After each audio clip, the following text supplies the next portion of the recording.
All right, so should you rebalance given the significant market that we had last year?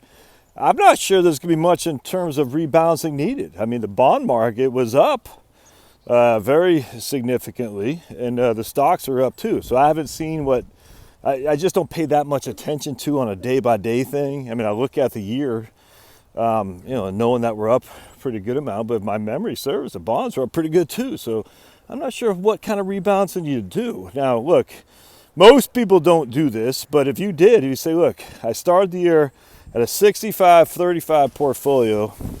I ended the year at 75-25 stocks to bonds. I could get Pablo's poopy out. Then yeah, you probably want to rebalance to move it back to 65-35.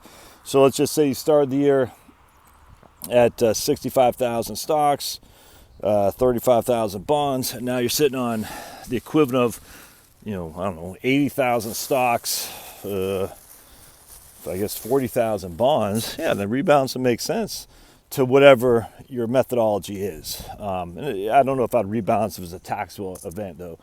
That's always the challenge thing there. Rebalancing sounds good in theory, other than you're literally selling at a capital gain money that you hadn't had to pay tax on.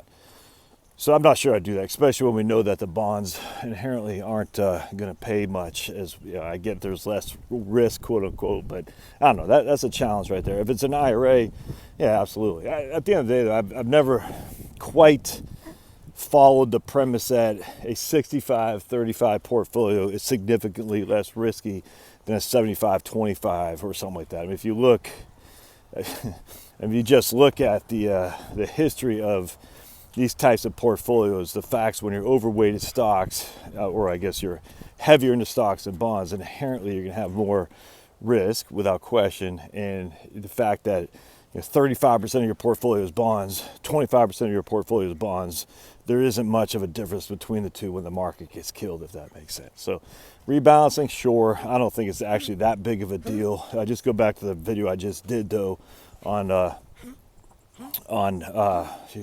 having cash on the side. So okay, buddy. So taking gains off the table to build your cash portfolio, I got no qualm with that. But in terms of just being, adherence to a rebalancing scheme, I just don't think it's that big of a deal. All right, we'll see you.